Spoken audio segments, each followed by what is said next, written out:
car off and throw the keys out. Man, what are y'all doing? I ain't no damn Hey, all right, well, let's step out of the car, man. All right, good luck. Show your hands. Show your hands. I got kids in this car. What are y'all doing, man? Walk towards me. Let's go. Walk Man, towards what us. are y'all doing? Walk towards us. Man, Dude, keep hello. walking. No, man, what are y'all doing? Keep What are walking, y'all dude. doing? Keep walking. These are my kids. What are y'all doing? I know. Relax. Man, Relax. what are y'all? Taser. What are y'all? Taser. Don't tase me, man. Stop. Please. Hey, take for his legs. I got it. What are y'all doing, man? Relax, dude. Give me your hand. Come on, man. What are y'all doing? Give me your hand. What are y'all doing to me, man? Hand. What are y'all doing? What are y'all doing to me, man? Dude, What just are y'all- relax, man. We'll explain to you in a second. Just relax. Stop. Y'all hurt me, bro. Stop pulling back. Y'all hurt me. What are y'all doing to my kids, man? What are y'all doing? What are y'all doing, All right, man? roll him over. What are y'all doing? You got any weapons on you? No, man. What are y'all, please, Dude, we'll man? explain to you in a second. Just give us some time. Put it up full mass. I'm going to tell you what this father was doing. LaDarius Butler was held at gunpoint, tased by police. The incident took place May 22nd, 2024, after Mr. Butler and his partner, Jayla Houston, took their 3-year-old son to Children's Hospital, Colorado, because their son was having shortness of breath. The child is referred to as OB in the lawsuit. But the claim states the parents chose to take the child elsewhere after receiving, quote, conflicting medical advice concerning their son, and, quote, felt pressured by medical staff to subject OB to treatments they did not feel were in their son's best interest, end quote. Hospital staff decided to call the police on them for seeking a second opinion, providing the officers with Butler's and Houston's phone numbers. But rather than call the parents, which according to the narrative is what was expected, instead of calling the parents to discuss the situation, the police chose to find them using a tracking device that would ping their cell phones, leading the cops to a Walmart parking lot. Before I give you the additional background to this story, so far you have parents who decided to get a second opinion because of conflicting medical information.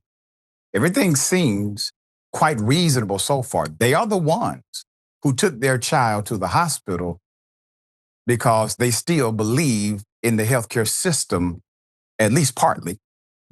So they take their child to the hospital. Conflicting medical information. They seek a second opinion. Hospital staff, they decide to quasi-report this to the police, gave them a phone number. We'll get into that in a moment.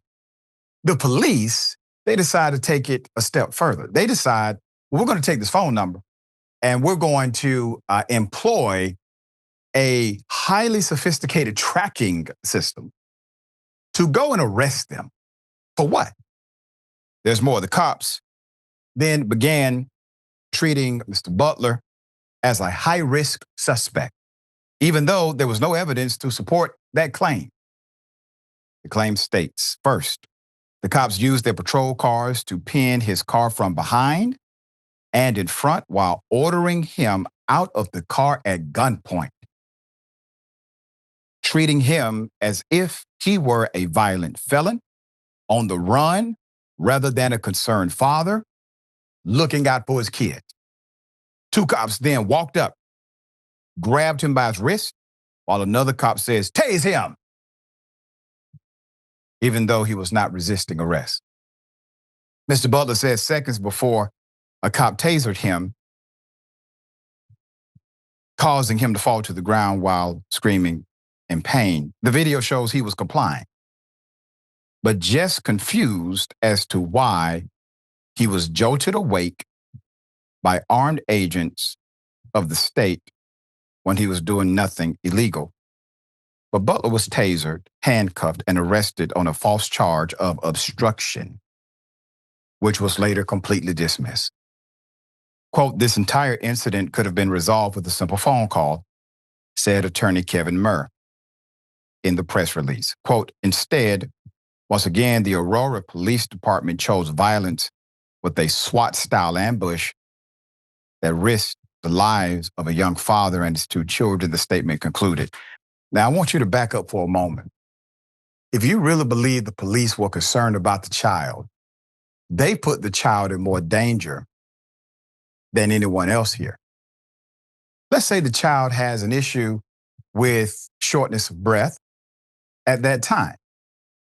Don't you think that perhaps SWAT coming down like they are some kind of fugitive squad, pinning the vehicle, yelling, screaming, and then tasering the dad, don't you think that will create even more anxiety, shortness of breath? The point is, they didn't give a damn about the child, in my opinion. They didn't give a damn about what actually occurred. They seemingly did not give a damn about the protocol that they were encouraged to follow. So by judging the body camera footage of that 2024 arrest, the Aurora Police Department has learned nothing from its past mistakes, because the video shows a group of cops surrounding Mr. Butler, who was sleeping inside of his own car along with his children in a Walmart parking lot while his partners shopped inside. They're just chilling. They're just waiting for the shopping to be done. One day after arresting Butler, Aurora police shot and killed another black man named Hylan Lewis. Mr. Lewis was committing the high crime of holding a phone in his hand with his arms raised, complying with their orders, resulting in another lawsuit. Let us not forget this one. A young, innocent, gentle soul named Elijah McClain. The Aurora Police Department, the same agency, in 2019, killed the 23-year-old Elijah McClain, who was doing nothing but walking down the street, minding his own business, when he was confronted by a group of cops who detained him because they said, well, he looks suspicious to us. The Aurora Police Department ended up settling the McClain's family complaint for $15 million. It was a record settlement for Colorado at the time. Now, Mr. Butler is suing that same police agency, a law enforcement agency that is currently under a consent decree due to his, quote, pattern and practice of violating state and federal law through racially biased policing. That's according to Integra Assure, the company overseeing the consent decree. Listed as defendants in this particular lawsuit are the Aurora police officers, Caleb Perella, Adrian Arcerda, Evan Ryder, Michael Baer, Daniel Rubino, Chandler Phillips, and Sergeant Anthony Spano. Perella was also named in another lawsuit for pulling a black man out of his car, tasering him over an improper license plate. This was back in 2021. Perella was also investigated and cleared for shooting another man who was the victim of a theft after that man pulled a gun on the man who stole his backpack. He shot the wrong human being. Now, here we are. And they've had a bunch of police chiefs within a very short amount of time, which is indicative of leadership not being able to transform the culture. Well, when you can't transform the culture, you have to transfer it, which means the individuals who make the culture adverse to progress and change, they no longer need to be employed there. And to the politicians who are involved in the selecting, appointing, and approving of the police chief. Understand this. You're not going to find a police chief to clean up your mess. If you want this to actually work, you're going to have to roll up your sleeves, do what may be unpopular to do, stop hiring police chiefs to do your dirty work, and get rid of those damn bad cops yourself. You have remedy and resolution to do so. Use it. All right.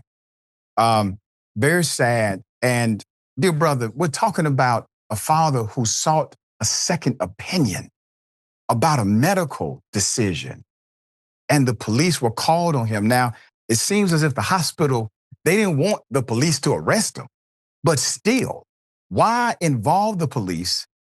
And why did the police decide to utilize the phone number in order to arrest the father for a medical decision that had not been complete as of yet?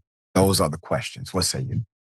Yeah, I would have loved to have been a fly on the wall in that hospital and understand a little more what the thought process was there. I'm sure there are details that we just don't know for good reason. I don't know that they should be made public.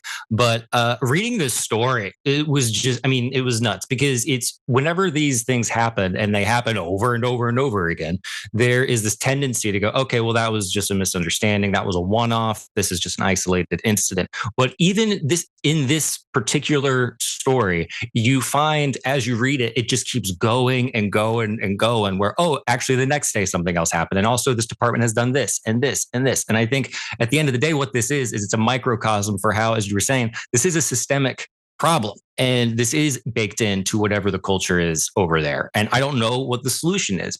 Because when, 5 years ago, when people are talking about abolish or defund the police, you can make an argument that maybe rhetorically that wasn't the most effective phrasing. But when you see stories like this, some kind of reform seems like the obvious answer, like getting into the weeds a little bit and going, look, we have to pull this out by the root and not, continue to try to just replace who's on top and see if that solves it. Because whatever is going on in Aurora is very serious and needs to be addressed in a way. And hopefully it can make people think about it in terms of what's going on culturally for the entire nation. Because if this is going on in Aurora, it's surely going on elsewhere. That's right. Well said. We will bring updates as updates develop in this lawsuit.